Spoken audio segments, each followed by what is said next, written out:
खरोखरच मला कळेना की हा मेळावा देवगड तालुक्यामध्ये होतोय की कोल्हापूर जिल्ह्यामध्ये होतोय। मला काय म्हणायचं आहे ते तुमच्या लक्षात आलेलं असेल, कारण मी यापूर्वी अनेक वेळा कोकणामध्ये येऊन कोकणातल्या शेतकऱ्यांना बरोबर घेऊन काही चळवळ उभा राहते काय यासाठी प्रयत्न करून अपयश होऊन घेऊन परत गेलेला माणूस आहे। त्यामुळं आज येताना सुद्धा माझ्या डोक्यात होतं की एक 400-500 शेतकरी जमतील आणि त्याच्या समोर आपण, तेही फार मोठं संकट आलंय म्हणून 400-500 शेतकरी जमलेले असतील आणि त्यांच्या समोर आपल्याला काहीतरी बोलायचं आहे आणि त्यांच्यासाठी आपल्याला काहीतरी एखादा कार्यक्रम द्यावा लागेल, काहीतरी मागणी करावी लागेल आणि जे काही या मेळाव्यामध्ये परिषदेमध्ये जो काही मसुदा आपला ठरेल तो घेऊन सरकारकडे पाठपुरावा करावा लागेल असे मानसिकता ठेवून मी आलेलो होतो। नेमका प्रश्न समजून घ्यावा म्हणून मी कालच या परिसरामध्ये आलो। घड्याळ बघून सगळे लोक जमलेत काय बघून मग व्यासपीठावर येऊन भाषण टोकणारा मी माणूस नाही। पहिल्यांदा मी गृहपाठ करतो आणि गृहपाठ केल्यानंतर मग परीक्षेला बसतो। त्यामुळे शक्यतो मी कधी डिस्टिंक्शनच्या खाली येत नाही असा शेतकरी चळवळीतला आजपर्यंतचा माझा अनुभव आहे आणि म्हणून यशाची टक्केवारी जास्त आहे। तेव्हा तुम्ही माझा अंदाज चुकवला त्याबद्दल तुमचं हार्दिक हार्दिक अभिनंदन। फार मोठा मला माहित आहे की जिथं समोर बसलेले त्याच्या दुप्पट पलीकडे बसलेले आहेत, बाहेर बसलेले आहेत, स्क्रीनवर बघतायत आणि एवढ्या मोठ्या संख्येने तुम्ही एकत्रित आलात। गेली अनेक वर्ष म्हणजे वयाच्या 23-24व्या वर्षापासून मी शेतकरी चळवळीमध्ये काम करतोय। आज काही दिवसानंतर मी 60ला पोहोचणार आहे, म्हणजे 59 वर्षाचा मी आता आहे। एवढ्या प्रदीर्घ अनुभवातून मी तुम्हाला एक सांगतो की ही जी शेतकऱ्यांची एकजूट झालेली आहे त्या एकजुटीला कुठं दृष्ट लागून देऊ नका एवढी माझी तुम्हाला कळकळीची विनंती आहे। तुम्ही एवढ्या मोठ्या संख्येनं जमला म्हणून माझं काही वजन वाढणार नाही, ती आजलीच जास्त झालेलं आहे त्यामुळे मी कमी करण्याचा प्रयत्न करतोय। पण एक आत्मीयता, एक तळमळ आहे की ज्या शेतकऱ्याच्या घरामध्ये आपण जन्माला आलो त्या शेतकऱ्याचे प्रश्न ऐरणीवर आणून ते सोडवण्याचा प्रयत्न आपण प्रामाणिकपणाने करतोय आणि परमेश्वरानं आपल्याला जे काय आयुष्य दिलंय ते आयुष्य जगत असताना किमान या जगाचा निरोप घेताना जाताना एक समाधान राहील की नाही मी शेतकऱ्याच्या घरामध्ये जन्माला आलो आणि जाताना काही ना काही मला शेतकऱ्यांच्यासाठी योगदान देता आलं, हे समाधान शेवटचा श्वास घेताना डोळे मिटताना असावा एवढीच प्रामाणिक भूमिका घेऊन मी या ठिकाणी आलेलो आहे।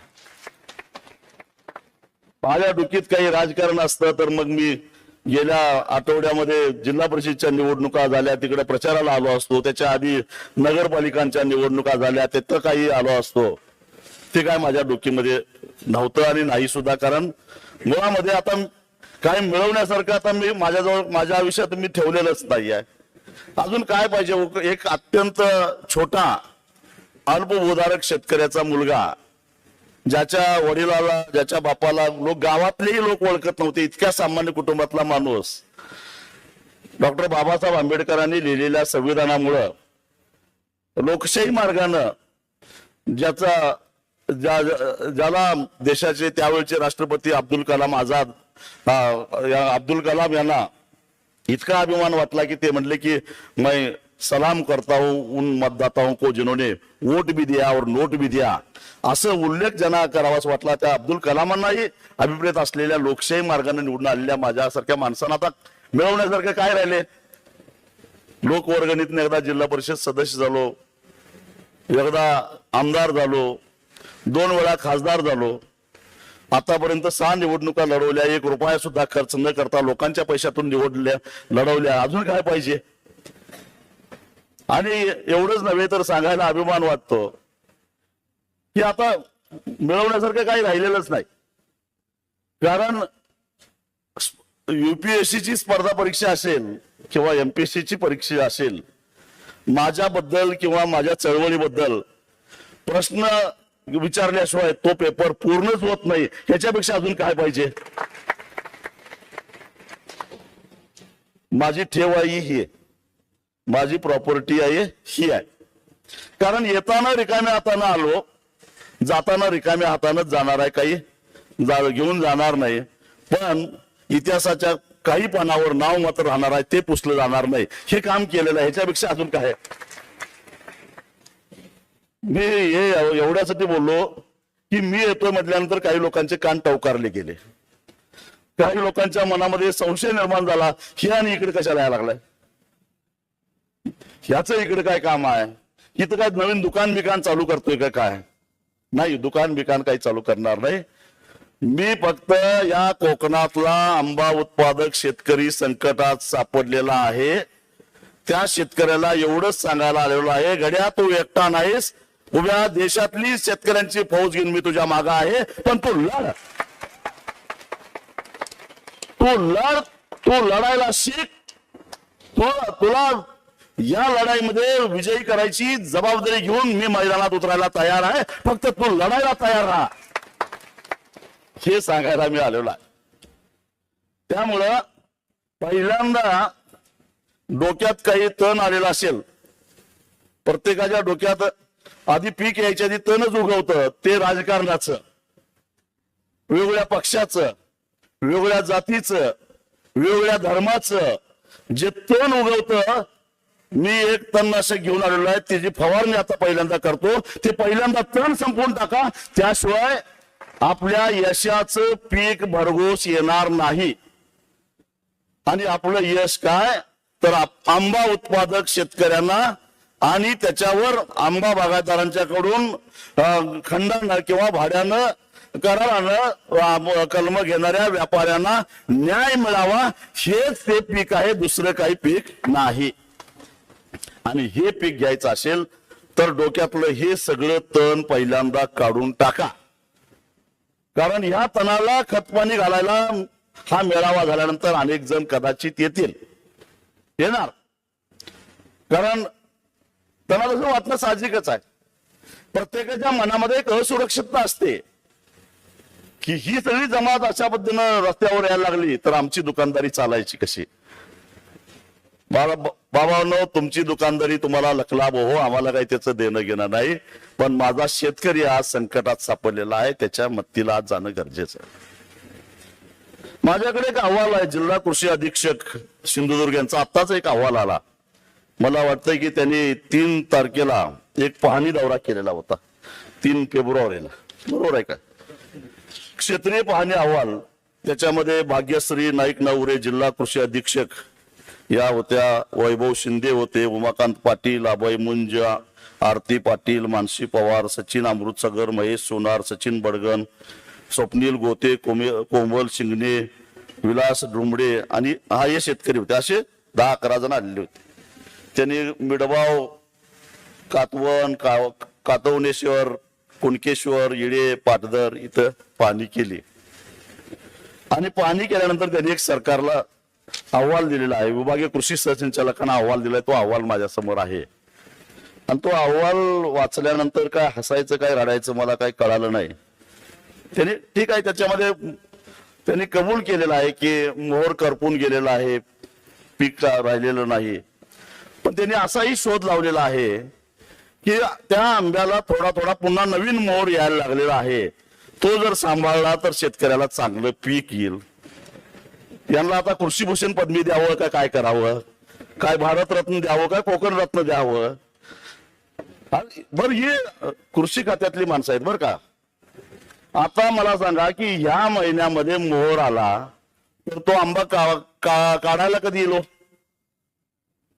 मे महिन्याच्या शेवटी किंवा जूनच्या पहिल्या आठवड्यामध्ये. त्यावेळी पावसात आंबा टिकल का आंबा? मग ही भांडवल भले लट्ट पगार देऊन 8वा वेतन आयोग देऊ, कशाला सांभाळली ती आपण? पहिल्यांदा या असल्या हरामखोरांना गाडून टाकलं पाहिजे असं माझं मत आहे. त्या चुकीचं बोललो का मी? आता ही काय पद्धत झाली का? 60 वर्ष वय झाल्यानंतर मूल होण्याची शक्यता कितपत असते हे आम्हाला शिकवायला लागलेत आता. आणि मग अशा या लोकांच्या मुळाच माझा बळीराजा चिखलामध्ये रुतलेला आहे, लक्षात ठेवा. आणि या बळीराजाला बाहेर काढायचं असेल तर कोण कुठल्या पार्टीत आहे, कुठल्या पक्षात आहे, कुठल्या पदावर आहे याचा मुलाहिजा न ठेवता जर तो राज्यकर्त्यांना खुश करण्यासाठी अशा प्रकारे काही कुसमस्कार्या करत असेल तर ज्याला जशास तसं उत्तर देण्याची मानसिकता आपल्याला ठेवावी लागेल. त्यासाठी लढ्याला उभा राहावं लागेल आपल्याला. आणि तो लढा जर उभा करायचा असेल, लढा याचा अर्थ बंड नव्हे, लढा उभा करण्याची वेळ येतेच का? एक रील मी बघितली, आंबा उत्पादकांची कैफियत अतिशय सुंदर होती. ती काय त्या कुणी केली मला माहित नाही, पण त्याचं चांगलं केलं त्यांना. आंबा बागायतदारांचं त्याने दुखणं मांडलं त्याच्यामध्ये. ते माझ्या फिरत कदाचित बरेचसे घाटावरचे लोक इकडे आहेत, त्यांच्याकडून त्यांचे पै पाहुणे किंवा मित्र आहेत तिकडे, त्याच्यातून फिरत माझ्याकडे ती आली असेल. ती बघितल्यानंतर मला वाईट वाटलं. जो देवगड तालुका उभ्या जगाला आंबा पुरवतो, त्या देवगड तालुक्यातला आंबा उत्पादक जर अशा संकटात सापडलेला असताना त्याच्याकडे कुणाचंच लक्ष नाही आहे, कुणीच ते गांभीर्याने घेत नसेल. काही लोकांनी विमा उतरवला असेल, पण मला खरंच सांगा, या विमा कंपन्या प्रामाणिकपणाने काम करतात का? अरे त्याच्यावर माझी पीएचडी होईल इतक्या भानगडी या विमा कंपन्या करतात. त्या विमा कंपनीच्या अधिकाऱ्यांना काही पैसे दिले, तुम्हाला चांगल्या पद्धतीनं परतावा मिळेल अशा प्रकारचं व्यवस्था रिपोर्ट जातो. कृषी सहाय्यक किंवा ग्रामसेवक यांना पैसे दिले, तुम्हाला पाहिजे त्या पद्धतीचा अहवाल तयार होतो. आणि जो शेतकरी म्हणतो की मी विम्याचे पैसे भरलेत, आता मला कुणाला काय पैसे द्यायची गरज नाही, तो हेलपाटेच घालतो, दुसरं त्याच्या वाट्याला काही येत नाही. मी काय खोटं बोललो काय? बरोबर आहे ना? ही स्थिती आहे. कारण मुळामध्ये या विमा कंपन्या, मी गेली अनेक वर्ष मागणी करतोय,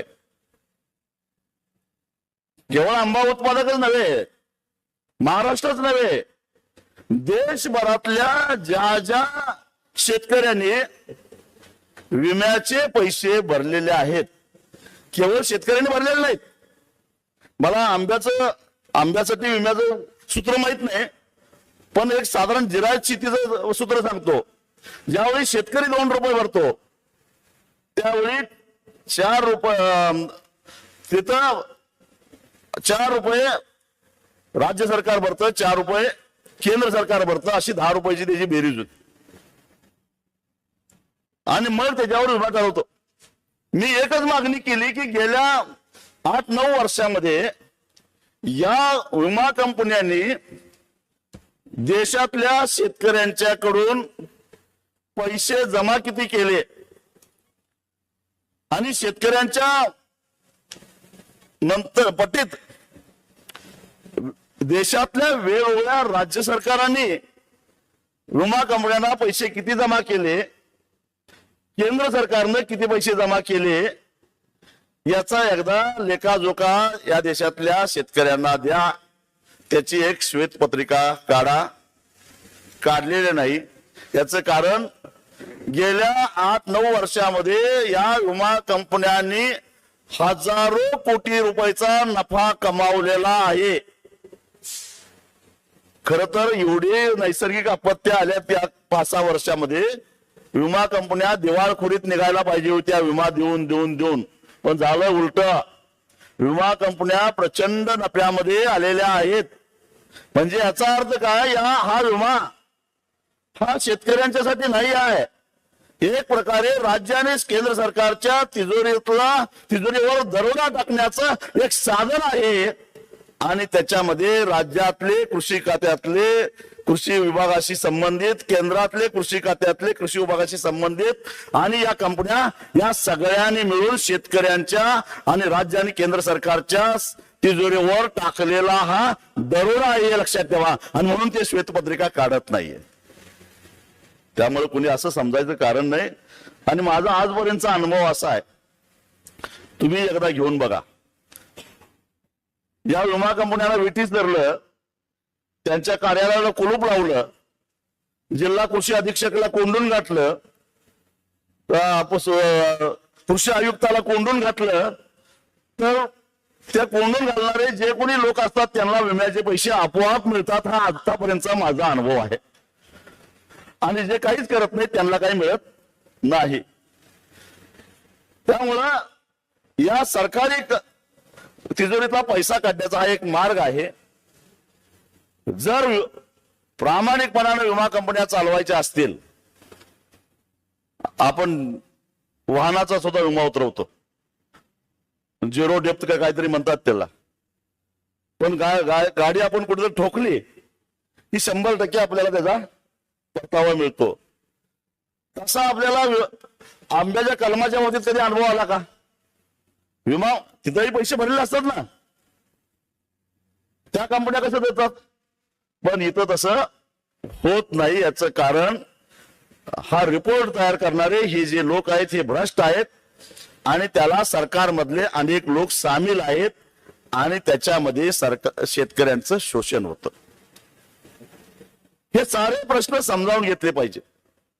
जर आपण सगळ्यांनी विमा उतरवला असता तर एक कलमाला आज तुमची मागणी आहे, अगदी रास्त आहे, तुम्ही किती मागताय हो? मला वाटतं की हेक्टरला 5 लाख रुपये म्हणजे गुंठ्याला 5,000 रुपये मागताय तुम्ही, काय चुकीचं मागत नाही तुम्ही। गुंठ्याला 5,000 रुपये, मला वाटतं गुंठ्यात 3-4 कलम बसत असतील, किती बसतात गुंठ्याला? एक काही फारशी अवास्तव नाही मागणी करत हो। अहो, त्या अहमदाबादला विमान पडलं, त्या विमानात मेलेल्या एका माणसाला 4-4 कोटी रुपये दिले की हो, दिले की नाही? त्याच्या मानानं आपल्याला काय मागतं? बरं, काय आपल्यावर आलंय संकट? बरं, हे संकट मानव निर्मित आहे का निसर्ग निर्मित आहे हे सुद्धा अजून कुणी सांगायला तयार नाही। मी कालपासून कोकण कृषी विद्यापीठातल्या अनेक अधिकाऱ्याशी संपर्क साधण्याचा प्रयत्न करतोय की हे नेमकं संकट आलं कशामुळं हे समजून घ्यावं, तज्ञाशी जरा बोलावं। पण त्या कोकण कृषी विद्यापीठाची अवस्था अशी आहे की तिथं कोण माणूसच नाही सापडत अजून मला सापडलं नाही। जर माझ्यासारख्याची अवस्था अशी असेल तर तुमची काय असेल तुम्ही समजून घ्या। आता मला म्हणजे काहीतरी ठोस सांगणारा किंवा एवढं मोठं संकट कोकणातल्या आंबा उत्पादकावर आलंय, विद्यापीठानं काहीतरी संशोधन केलं असेल ना। भारतीय कृषी अनुसंधान केंद्र ज्याला ICR म्हणतात, त्या ICRचा कधी काळी मी एक संचालक म्हणून काम केलेलं आहे। त्या ICRनं काय केलं, भारत सरकारच्या कृषी विभागानं काय केलं, जे हे आहे हॉर्टिकल्चर बोर्ड आहे भारत सरकारचं, कारण हे संकट तुमचं नाही आहे। मी वेंगुर्ल्यापासून अलिबाग पर्यंत सगळा कोकण पट्टा आणि सगळ्या भागातल्या लोकांना विचारलं, सगळीकडे हे संकट आहे। हे संकट केवळ देवगड मधल्या शेतकऱ्यांच्या समोर नाही आहे। मग मला सांगा की ज्या कोकणानं जगातल्या बाजारपेठेचा कब्जा घेऊन जगभरातल्या ग्राहकांच्या जिभेवर राज्य मिळवलं, तो आंबा आज या वर्षी मार्केटमध्ये येणार नाही म्हटल्यानंतर किती मोठा हलकल्लोळ माजला पाहिजे होता, किती मोठी उलथापालथ व्हायला पाहिजे होती। पण अजून सगळेच झोपलेले आहेत, जाग कुणालाच यायला तयार नाही। मग ते जाग येत नसेल, भगतसिंगांनी पंजाबच्या असेंब्लीमध्ये बॉम्ब टाकलेला नव्हता, एक फटाका उडवलेला होता। का उडवलेला होता? कारण ही संसद मुकी बहिरी झालेली आहे. तिथं बसणाऱ्यांच्या कानात आवाज व्हावा आणि काय या देशातल्या जनतेचा प्रश्न आहे, त्यांना स्वातंत्र्य का हवा आहे हे हा आवाज त्यांच्यापर्यंत पोचावा म्हणून भगतसिंगांनी एक आवाज काढला आणि आवाज काढण्याबद्दल त्यांना अगदी ऐन तारुण्यामध्ये फासावर जावं लागलं, पण त्यांना अजिबात पश्चाताप झालेला नव्हता. तसं आवाज काढण्याची आवश्यकता आहे आणि तो आवाज काढण्यासाठी मी कोकणात आलेलो आहे, दुसरं काही नाही. त्याचे काय परिणाम होणार असतील तर भोगायला तयार. आमचे कोर्टात हेलपाटे घालावे लागतील, ते काय चुक नवीन आहे आम्हाला. परवाच्या दिवशी इंदापूरला होतो मी, 3 गुन्ह्यातून निर्दोष सुटून आलेलो आहे.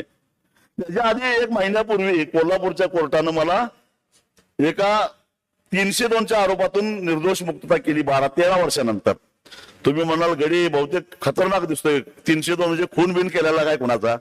काय नाही, एका चळवळीमध्ये एका पोलिसाचा दगडफेकीमध्ये जखमी झाला आणि नंतर 2 वर्षानंतर तो मृत्यूमुखी पडला. म्हणून त्याच्या मृत्यूला जबाबदार धरून माझ्या सकट 80 लोकांच्यावर 302चा गुन्हा दाखल केला होता. पण या देशामध्ये न्याय मिळायला वेळ लागतो, पण न्याय मिळतोच मिळतो. भगवान के घर में देर आहे लेकिन अंधेर नाही आहे. त्या न्यायानं 13 वर्ष आम्ही कोर्टात हेलपाटे घातलो आणि बा इज्जत तात मानेनं त्यातून सुद्धा आरोपातून निर्दोष सुटून बाहेर आलेला मी माणूस आहे. त्यामुळे या केसीस या तुरुंग अहो काय त्याच्यापेक्षा काय भाग्य पाहिजे. महात्मा गांधींना ज्या येरवड्याच्या जेलमध्ये ठेवलेलं होतं त्या महात्मा गांधीचा ती कोठडी आता स्मारक म्हणून घोषित झालेली आहे.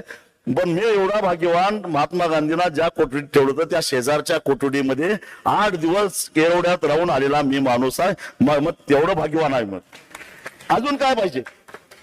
तेव्हा मी तुमच्या बरोबर गप्पा मारायला आलेलो आहे. मी तुम्हाला हे सांगायला, मी काय तुम्हाला ज्ञान पाजवायला आलेलो नाही आहे. मी तुम्हाला हे सांगायला आलेलो आहे, हे तुमचं दुखणं आहे आणि या तुमच्या दुखण्यावर उत्तर तुम्हाला शोधायचं आहे. पण ते शोधत असताना ते तुम्हाला एकट्या दुखण्याला ते उत्तर सापडणार नाही.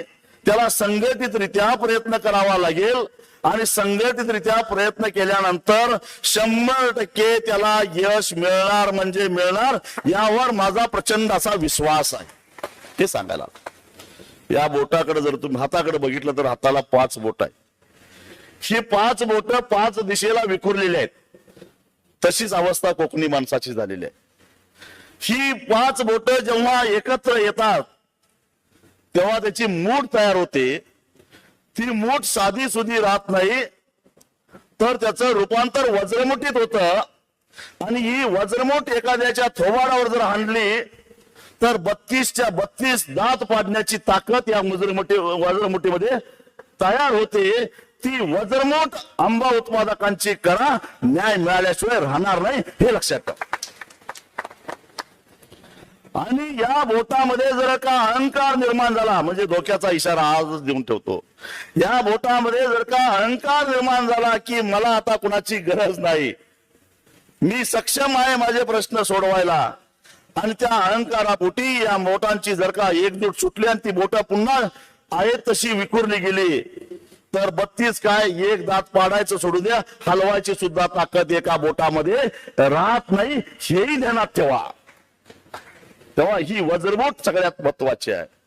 आणि ती वज्रमुठ घेऊन आपण जर का लढाई करायचं ठरवलं तर 100% आपल्याला यश मिळणार आहे. 20 तारखेला मीटिंग आहे, जा त्या बैठकीला जा. आणि माझा सल्ला एवढाच आहे की त्या बैठकीमध्ये गेल्यानंतर पहिल्यांदा सरकार आमच्यासाठी काय करणार आहे हे विचारा. सरकारची काय जबाबदारी आहे का नाही? आमचे मंत्री संत्री परदेशात जातात आणि सांगतात आमच्या कोकणचा हापूस आंबा आम्ही सगळ्या जगभर विकतो, जगभरातल्या बाजारामध्ये आमचा कोकणातला शेतकरी आंबा पाठवतो, असं जसं अभिमानानं सांगता तसं कोकणातला हापूस उत्पादक शेतकरी संकटात सापडलाय म्हटल्यानंतर त्या संकटातून बाहेर काढणं हे सुद्धा त्यांचंच कर्तव्य आहे, हे त्यांनी विसरून चालणार नाही. सरकारची काही जबाबदारी आहे की मला वाटतं की मी सुद्धा अनेक वेळा माझे गुरु शरद जोशी ते सुद्धा अनेक वेळा दुःखी होते की कोकणातला शेतकरी संघटितच होत नाही, चळवळीमध्ये येत नाही. ही तक्रार शरद जोशींची होती, माझी अनेक वर्षापासूनची होती. कारण इतके प्रश्न तयार होतात. मी 2 वर्षापूर्वी वादळ 3 वर्षापूर्वी मला वाटतं वादळ झालं होतं, त्यावेळी स्वतःहून आलो होतो. मला वाटलं की आंब्याच्या बागा मोडून पडल्या, काजूच्या बागा मोडून पडल्या, पोपळी मोडून पडलेली होती, माड मोडून पडले होते. शेतकऱ्याला मदत करण्याची आवश्यकता आहे. आपण काहीतरी करावं, पण दुर्दैवानं शेतकऱ्यांच्याकडून त्यावेळी काही फारसा मला प्रतिसाद मिळाला नाही. कोकणात अजूनही काही खाचरामध्ये भात पिकवतात शेतकरी. बऱ्याच वेळा भाताचे दर हमी भावापेक्षाही खाली जातात. त्यावेळी सरकारी खरेदी केंद्र उभी केली पाहिजेत. आम्ही तिकडे शाहूवाडीमध्ये सरकारला खरेदी केंद्र करायला लावतो, आजऱ्यात करायला लावतो, गडिंग्लज मध्ये करायला लावतो, चंदगड मध्ये करायला लागतो, पण इकडचा शेतकरी उठतच नाही. मग कधीतरी सरकार बोनस जाहीर करतं, पण तो बोनस कोकणातल्या नेत्यांच्यामुळं किंवा कोकणातल्या शेतकऱ्यांच्या आंदोलनामुळं मिळत नाही. मी जरा परकर बोलतो, माफ करा. त्यासाठी विदर्भातले शेतकरी म्हणतात धानाला हमी भाव द्या, धानावर काहीतरी बोनस द्या, आणि मग विदर्भातल्या धानाला म्हणजे भाताला हमी भाव बोनस दिल्यानंतर कोकणातल्या शेतकऱ्याला तो आपोआप मिळतो. असं नका करू, असं नका करू. मी कोल्हापूरचा माणूस आहे, त्यामुळे कधी कधी जीभ घसरते, पण म्हणून सांगतो, शेजाऱ्याला मूल होतंय म्हणून आपल्याला आपोआप होणार नाही. थोडं आपल्यालाही प्रयत्न करायला लागतील ना. तेव्हा आपण लढूया, आपला तो हक्क आहे. पहिला हे सरकारी कृषी खातं, हे विद्यापीठ, कृषी विज्ञान केंद्र, हे भारतीय कृषी अनुसंधान केंद्र, भारत सरकार, राज्य सरकारचं फलोत्पादन विभाग हे काय करायला लागलंय, काय यांची योजना आहे. मी घाटे काकांना विचारलं की हे असं कधी झालं. मला वाटलं की 1972ला एक मोठा दुष्काळ पडला होता, त्यावेळी अगदी मी 4-5 वर्षाचा होतो. त्यावेळी एकदा कदाचित त्यावेळी सुद्धा आंबा पीक आलेलं नसेल असं वाटलं, पण त्यावेळी सुद्धा आंब्याला चांगला पीक आलं होतं. म्हणजे 85 वर्षाचा एक ज्येष्ठ शेतकरी सांगतोय की मी शेती करतोय त्यावेळी पासून आतापर्यंत हा पहिलाच प्रसंग आलेला आहे. हे तरी खरं आहे का नाही? पहिलाच प्रसंग आलेला आहे. अपवादात्मक परिस्थितीत वगैरे असं होत असेल तर मला एक सांगा की 2019 साली सांगली कोल्हापूरला शतकातला सगळ्यात मोठा महापूर आलेला होता. सांगली कोल्हापूरला मुद्दामून तुम्हाला संदर्भ देतो, शतकातला सगळ्यात मोठा महापूर आलेला होता. ऊस शेती, भाजीपाला, सगळी शेती बेचराक झाली होती. अनेक गावं पाण्याखाली गेलेली होती 15-15 दिवस. मला वाटतं त्यावेळी वशिष्ठी नदीलाही पूर आलेला होता इकडे कोकणामध्ये. चिपळूण शहर पाण्यामध्ये गेलं होतं. मी आलो होतो त्यावेळी. जिथं संकट असतं तिथं मी असतोय, लक्षात ठेवा. हा, मी हा संदर्भ तुम्हाला यासाठी देतो. त्यानंतर मी एक अशी चळवळ उभी केली, एक असं आंदोलन उभा केलं, सरकारला सांगली कोल्हापूरच्या महापुरामध्ये ज्या शेतकऱ्यांचं नुकसान झालेलं आहे त्या शेतकऱ्यांनी काढलेलं पीक कर्ज पूर्णपणे माफ करावं लागलं. मी का संदर्भ दिला लक्षात आलं का तुमच्या? की पूर्ण कर्ज माफ करावं लागलं, कारण ज्या पिकावर कर्ज काढलंय ते पिकच शिल्लक राहिलं नाही. मग त्या कर्जाची जबाबदारी कोणी घ्यायला पाहिजे? ज्या पिकावर कर्ज काढलं ते पीकच जर शिल्लक राहिलेलं नसेल आणि त्याला स्वतः शेतकरी जबाबदार नसेल तर त्या पिकाची त्या कर्जाची जबाबदारी कोणी घ्यायची?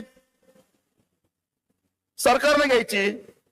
आणि ते सरकारला घ्यायला भाग पाडणारा मी माणूस आहे. आलं का ध्यानात? तसं तुम्ही जर का लढाईचं ठरवलं तर या आंबा पिकावर तुम्ही जे काही कर्ज काढलेलं आहे ते कर्ज त्यावेळीच मिटलं ज्यावेळी मोहर करपून गेला, असं ठामपणानं भूमिका घ्यायची वेळ आलेली आहे.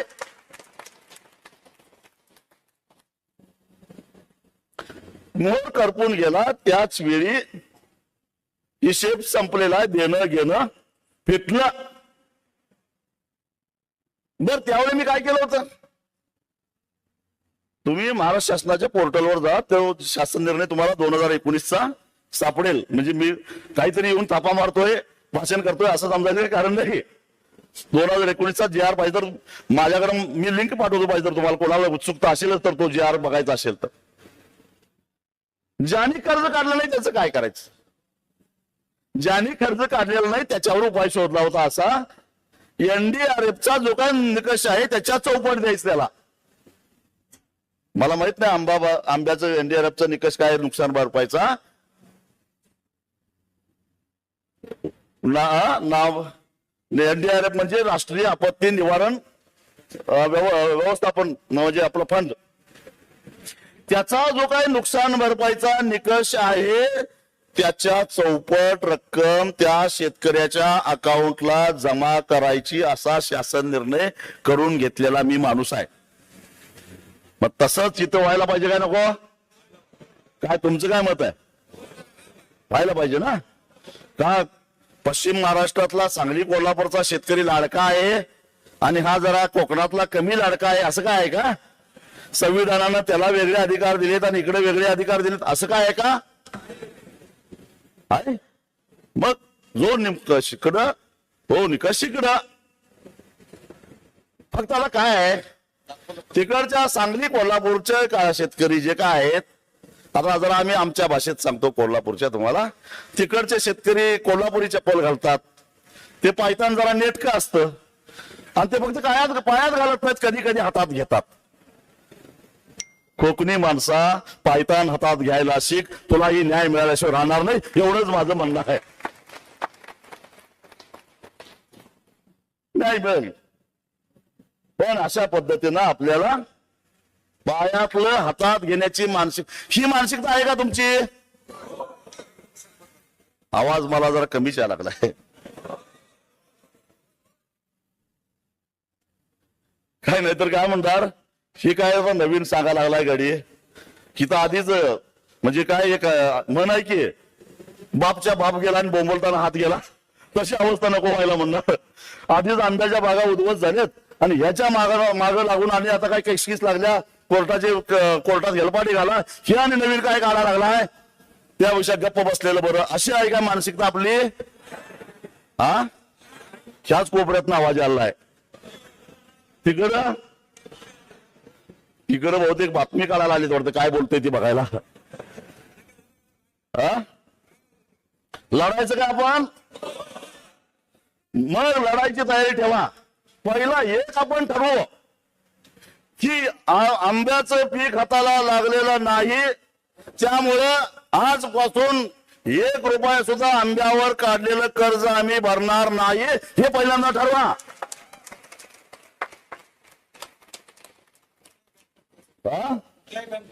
कुठल्याही बँकाचा असो, 1ही रुपया आम्ही कर्ज भरणार नाही.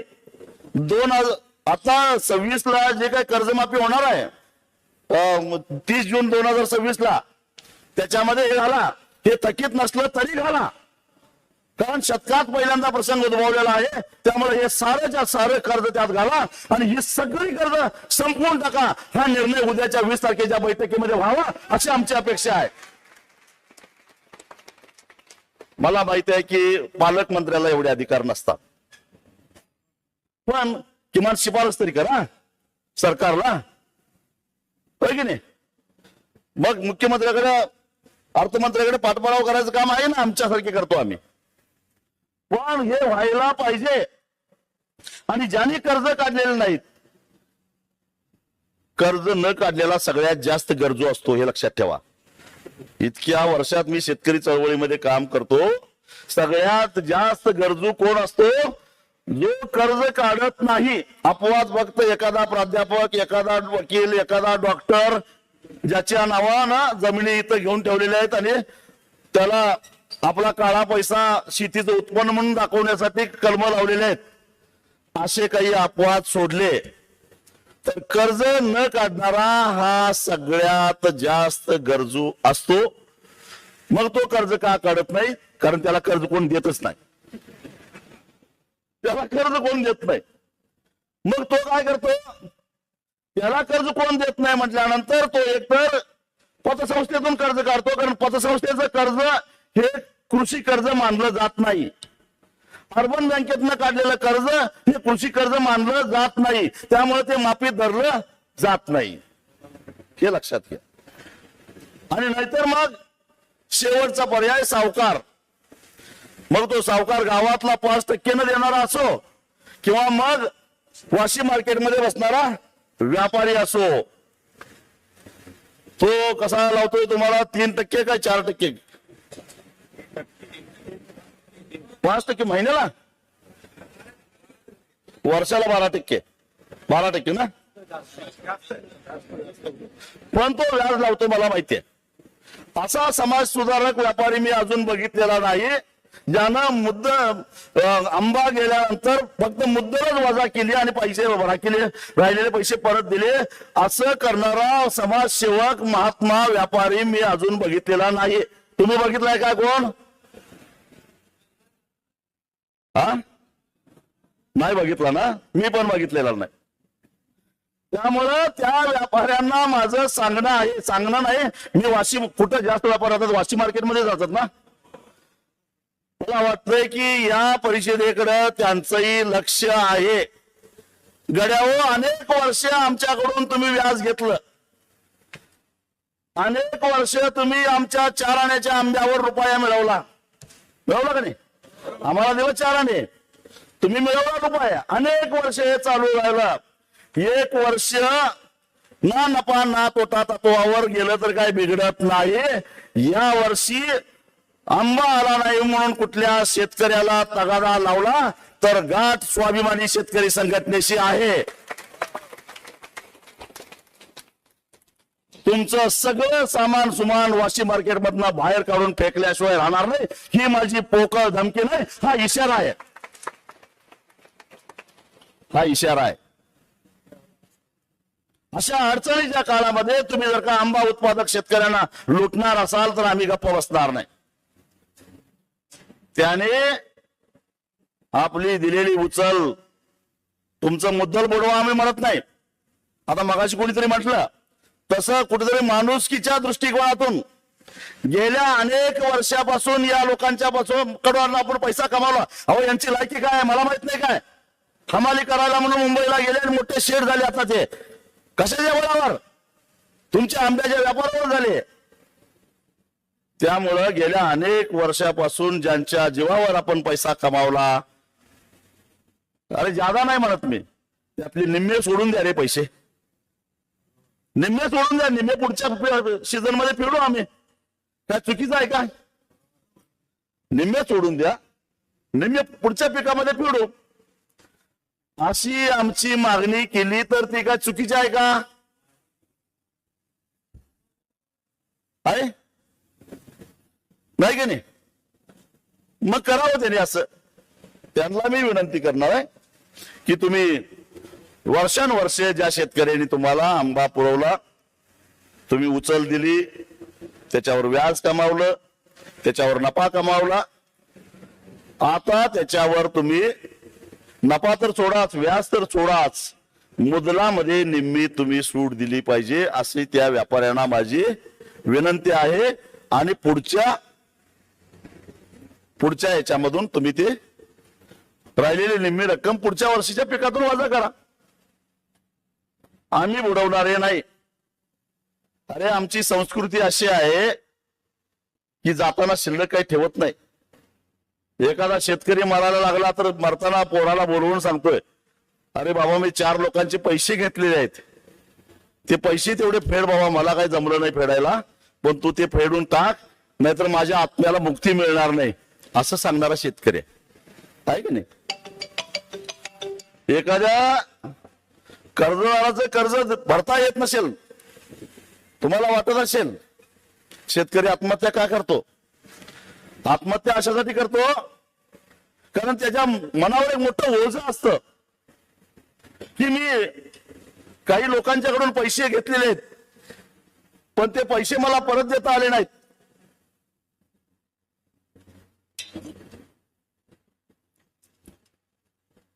आणि त्यामुळं ते पैसे बुडवून निर्लज्जपणे जगण्याचा अधिकार मला काही नाहीये, म्हणून तो आत्महत्या करतो.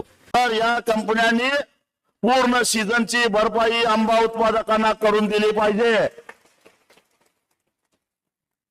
आणि त्याची एमआरपी किती हो, एमआरपी 2000 आणि प्रत्यक्षामध्ये काय 500 रुपये. काय चाललंय, कोण एमआरपी ठरवतं, कोण शेतकऱ्यांना गंडवतं, याच्यावर काही सरकारचं नियंत्रण आहे का नाही, सरकार नियंत्रण ठेवणार आहे का नाही, हाही मुद्दा तितकाच महत्वाचा आहे.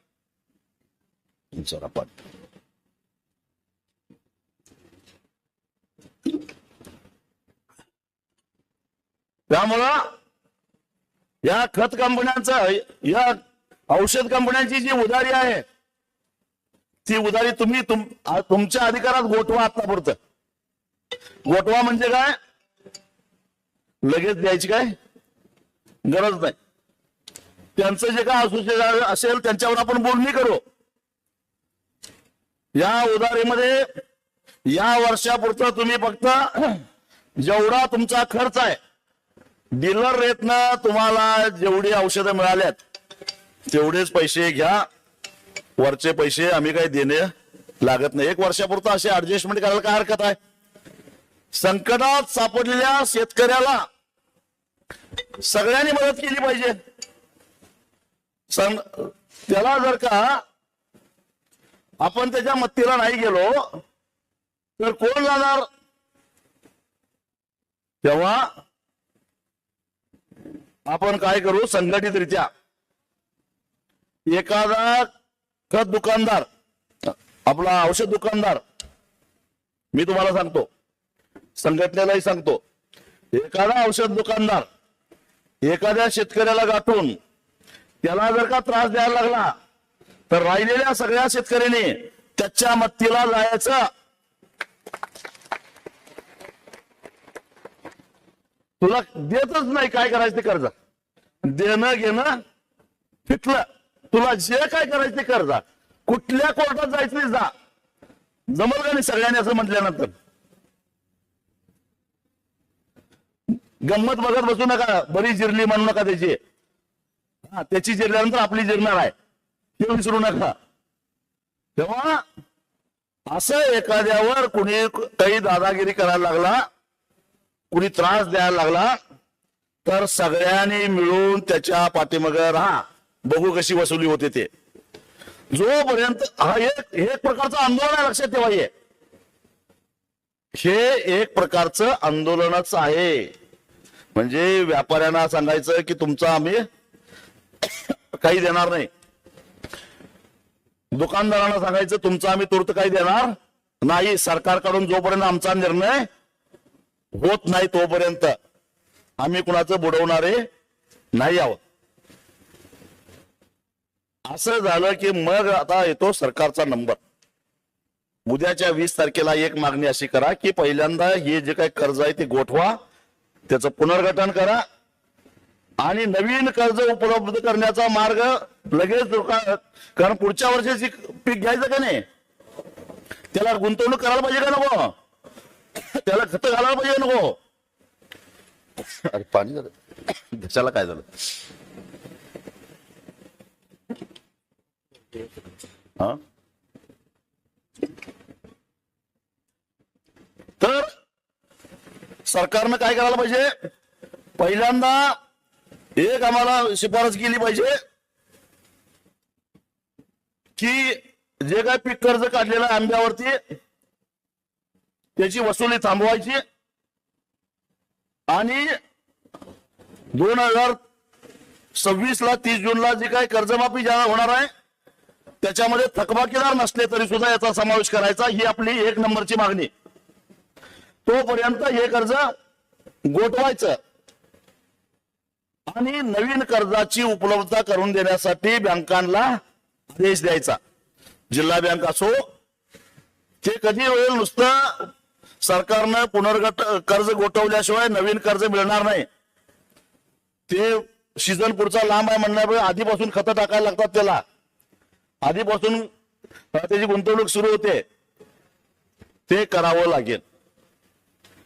त्याच्यानंतर तुमची एक मागणी आहे ती म्हणजे काय की एक आंबा संशोधन, बरोबर आहे ना?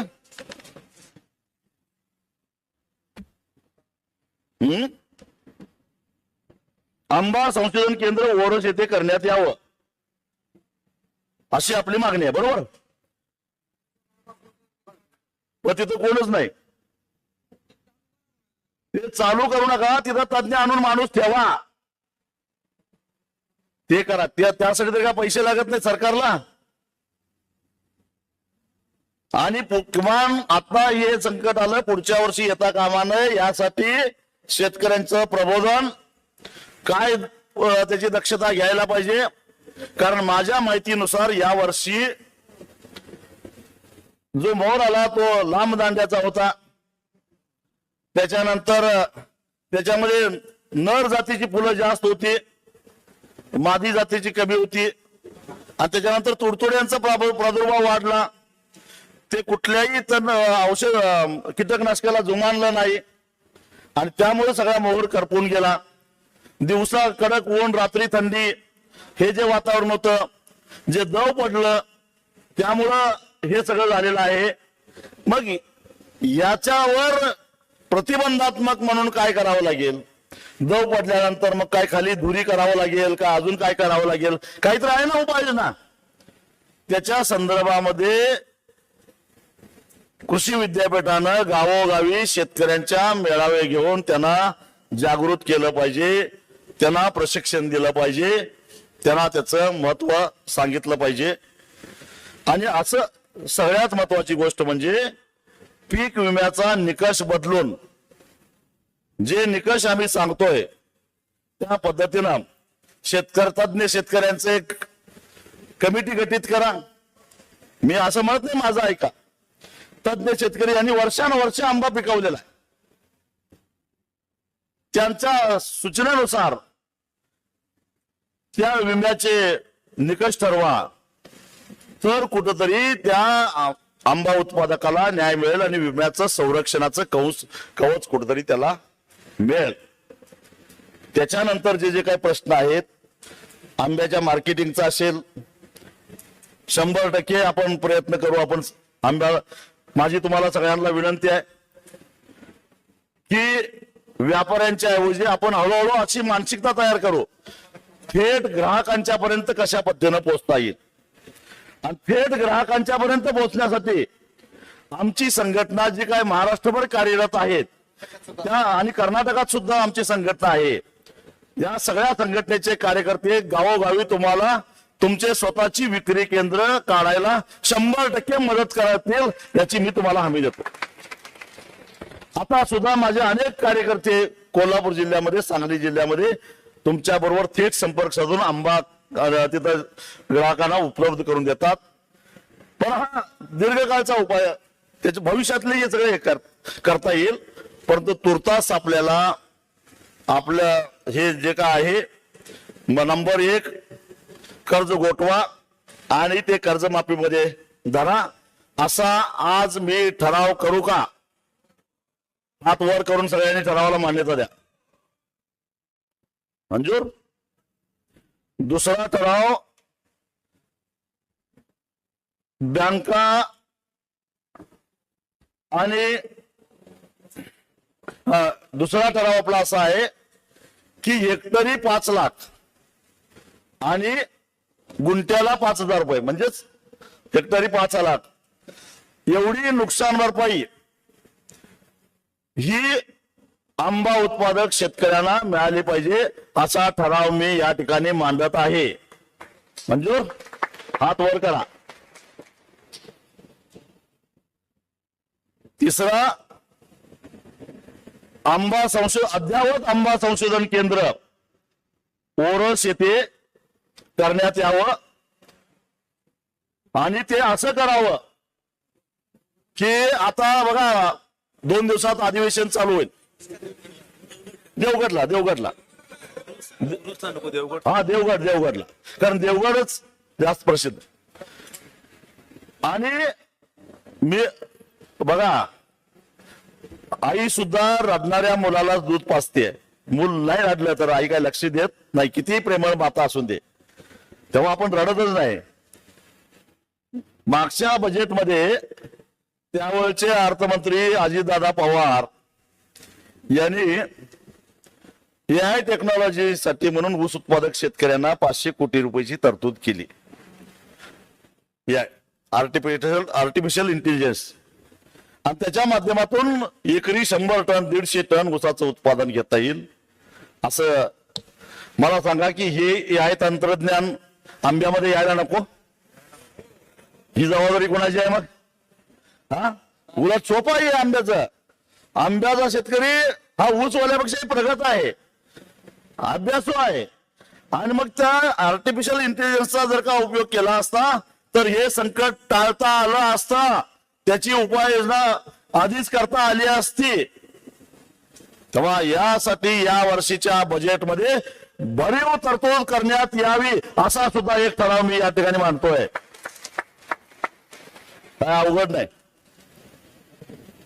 वेंगुर्ल्यापासून अलिबाग पर्यंत या पट्ट्यामध्ये दापोली कृषी विद्यापीठाच्या पुढाकारातून अशा पद्धतीने AI तंत्रज्ञानाच्या माध्यमातून आंब्यावर येणारे, कारण क्लायमॅटिक चेंजेसमुळे हे जे काही निसर्गामध्ये जे विविधता तयार झालेली आहे त्याच्यामुळे जो काही बदल व्हायला लागला आणि त्यामुळं त्याला जो काही आंब्याचं सेन्सिटिव्ह पीक आहे ते बळी पडायला आहे. ते चालायचं असेल तर त्याला कृत्रिम बुद्धिमत्तेची जोड ही द्यावीच लागेल, कारण जग पुढे चाललेलं आहे तसं आपल्याला सुद्धा ते बदलून घ्यावं लागेल. आणि ह्या पायाभूत सुविधा आहेत, हे इन्फ्रास्ट्रक्चर आहे आणि हे सरकारनंच दिलं पाहिजे, हे सरकारच करू शकतं. त्यामुळं हे सरकारनं करावं असा सुद्धा या ठिकाणी ठराव करतो. आणि हे झाल्यानंतर हे सगळं आपण मागणी केली, पण मागणी केली म्हणजे झालं का? झालं? मागणी केली म्हणजे झालं नाही. पुढं काय? ही जर पूर्ण झालं नाही तर काय करायचं? उद्याच्या मीटिंग मध्ये नुसतंच बैठक झाली, 2 तास 2.5 तास बैठक झाली आणि ती पालकमंत्र्याची बैठक आहे. खरं तर राज्याच्या फलोत्पादन मंत्र्यांना बैठक बोलावली पाहिजे होती, राज्याच्या मुख्यमंत्र्यांना बैठक बोलावली पाहिजे होती. ही जबाबदारी नाही का मुख्यमंत्र्याची? आहे का नाही मुख्यमंत्र्याची जबाबदारी? एवढं मोठं शतकातलं सगळ्यात मोठं संकट आंबा उत्पादकांच्यावर आलेलं असताना मुख्यमंत्री काय करतायत? बैठक मुख्यमंत्र्यांनी बोलवायला पाहिजे होती, कारण निर्णय घेण्याचे अधिकार मुख्यमंत्र्यांना आहेत, धोरणात्मक निर्णय घेण्याचा अधिकार कोणाला आहेत? मुख्यमंत्र्यांना आहेत. मी अनेक वेळा मुख्यमंत्र्यांच्यावर बैठकीला गेलेलो आहे, पण आंबा उत्पादक शेतकऱ्यांच्या काही कधी घेतली का मुख्यमंत्र्यांनी बैठक? का नाही घेतली? तेव्हा मुख्यमंत्र्यांनी पुढाकार घेऊन त्या बैठकीमध्ये राज्याचे फलोत्पादन मंत्री, कृषी विद्यापीठाचे कुलगुरू, आपल्या फलोत्पादन विभागाचे सचिव, त्याचबरोबर दोन्ही जिल्ह्याचे पालकमंत्री, तिन्ही जिल्ह्याचे, रायगड असेल, रत्नागिरी असेल, सिंधुदुर्ग असेल, या तिन्ही जिल्ह्याचे पालकमंत्री यांना बरोबर घेऊन ती बैठक घेतली पाहिजे आणि काही धोरणात्मक निर्णय घेतला पाहिजे. आणि त्याच्यासाठी काही निधीची तरतूद करायची असेल तर ते उद्याच्या बजेटमध्ये अर्थमंत्र्याच्या भाषणामध्ये ते आलं पाहिजे, तर याला काहीतरी अर्थ आहे. तर याला काहीतरी अर्थ आहे, नाहीतर बोलाचाच भात आणि बोलाचीच कढी, नुसतं तोंडाचीच वाफ घालवण्यात काही अर्थ नाही. हा ठोस निर्णय व्हायला पाहिजे. आणि तो ठोस निर्णय होणार नसेल तर मी तुम्हाला एक सुचवतो, कारण मी रत्नागिरीलाही जाणार आहे. मला वाटतं रत्नागिरीचे काही लोक आले असतील इकडे. आलेत काय? मला काही ठराविक आलेत. मी तिन्ही जिल्ह्यामध्ये जाणार आहे, वेंगुर्ल्यालाही जाणार. की हा जनरेटा झाल्याशिवाय, हे जन आंदोलन उभा राहिल्याशिवाय 30 जूनला सरकार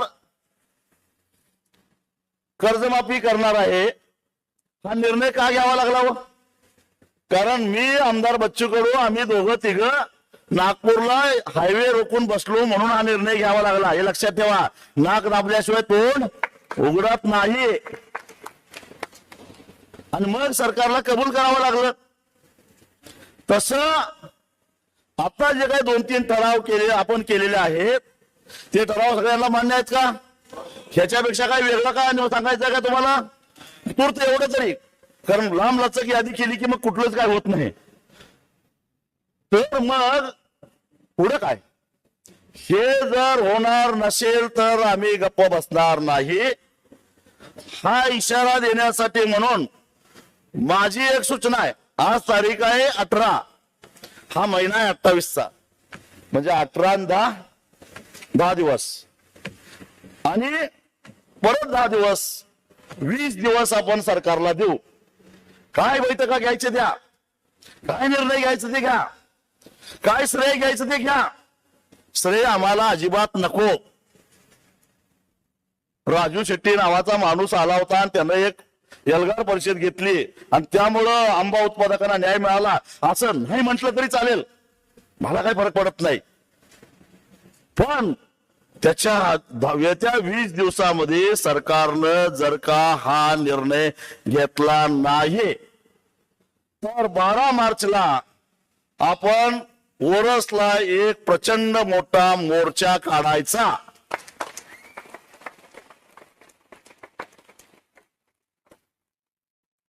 कबूल? काय सरकारनं जमावबंदी जाहीर केली तरी मोर्चाला जाऊ नये म्हणून पोलीस रस्त्यात अडवले तरी खुशकीचे मार्ग तुम्हाला माहिती आहेत, डोंगरातले मार्ग माहिती आहेत. एकच लक्ष, सिंधुदुर्गला ओरसला पोचणे. आमच्याकडे करतात हे सगळं आम्हाला माहिती आहे. पुणे बेंगलोर राष्ट्रीय महामार्ग 10 तास रोखलेला मी माणूस आहे 2023 साली. किती तास? 10 तास. इकडं बेळगाव पर्यंत आणि इकडं साताऱ्यापर्यंत गाड्याच्या रांगा लागल्या. त्या पंजिंगीच्या पुलावर जेवण बिवणं, तिथं स्वयंपाक चालू केला आम्ही.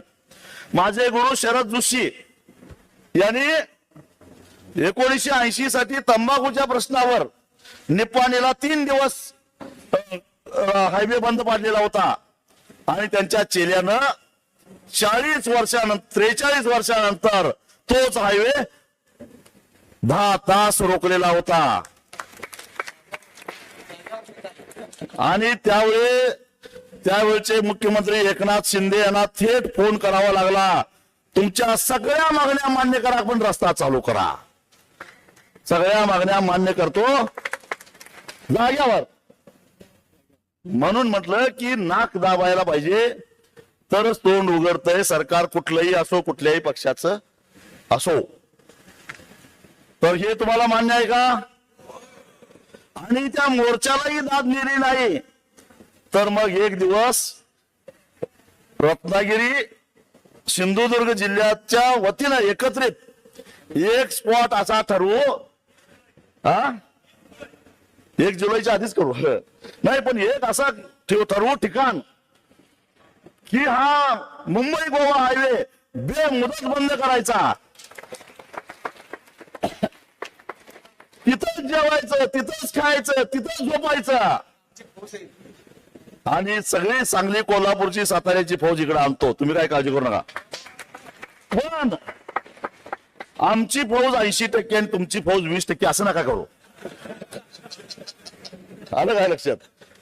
आम्ही आणतो फौज, पण तुमची फौज जास्त असू दे, आमची थोडी कमी असू दे, पण लढणारी फौज आमची फ्रंटला असेल, केसेस अंगावर घ्यायला आमची फौज असेल. तुम्ही मम म्हणाल तर या,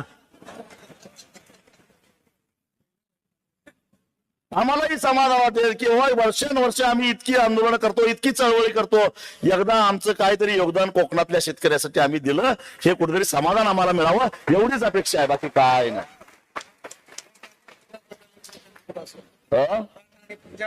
हा तसं पुढे असतो आम्ही, काय काळजी करू नका. ते आपल्याला करायचं, हे करायचं का पक्क 100%, यात बदल नाही. आणि कुणीतरी म्हटलं तर कशाला त्याच्या नादाला लागलाय, त्यानं काय शेतकऱ्याचं कल्याण केलंय काय, हे असं कधी होतं का? आम्ही आहे तुमच्या पाठीमागे असं म्हटलं तर हा माझं काय, मग मी काय म्हटलं, मला श्रेय देऊ नका. माझी एकच अपेक्षा आहे, माझा कोकणातल्या शेतकऱ्याला न्याय मिळाला पाहिजे, एवढीच माझी अपेक्षा आहे. तुम्ही मला फोन करून जरी सांगितलं की आमचा प्रश्न सुटला, धन्यवाद, तरी मी समाधानी आहे. मी येत सुद्धा नाही इकडं. हा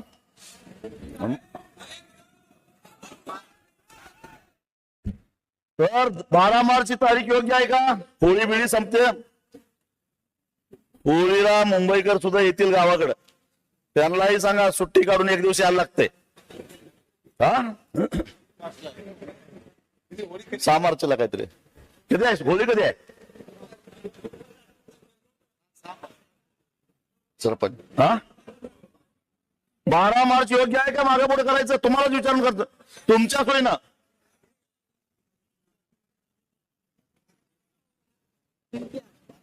बघा ते त्याच्या आसपासच घेतलं पाहिजे, याचं कारण त्या काळामध्ये विधानसभेचं अधिवेशन चालू असतं. आपला प्रश्न विधानसभेत गेला पाहिजे ना, विधानसभेत बोंबाबोंब झाली पाहिजे ना. मग ते कधी होणार?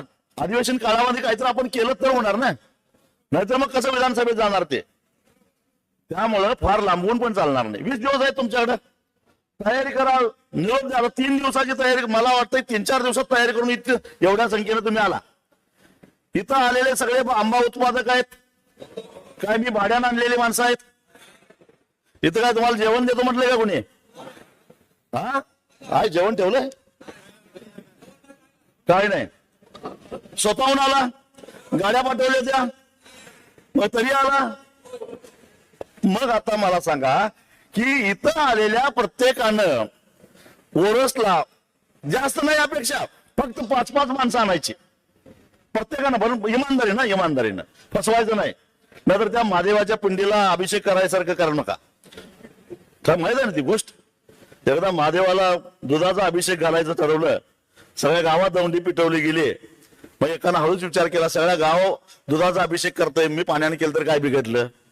आणि असं बघता बघता सगळ्यांनीच तसा विचार केला, आणि जाऊन बघतो तर हौदात सगळं पाणीच, दूध कुणाचंच नाही. तसं नको व्हायला. इमानदारीनं प्रत्येकानं येताना अजून 5 माणसं आणायची. मोर्चा मोठा होईल का नाही? सरकार हादरेल का नाही? सरकारला विचार करायला लागेल का नाही? हा मग, आणि ते नाही झालं तर मग पुढचं आहेच आपलं, हायवे बंद पाडायचं. हे करूया आपण. ही कोकणची भूमी क्रांतिकारकाची भूमी आहे. अनेक क्रांतिकारक या कोकण भूमीतून तयार झाले, ज्यांच्यामुळे आज आम्ही स्वातंत्र्याचा श्वास या देशामध्ये घेतो.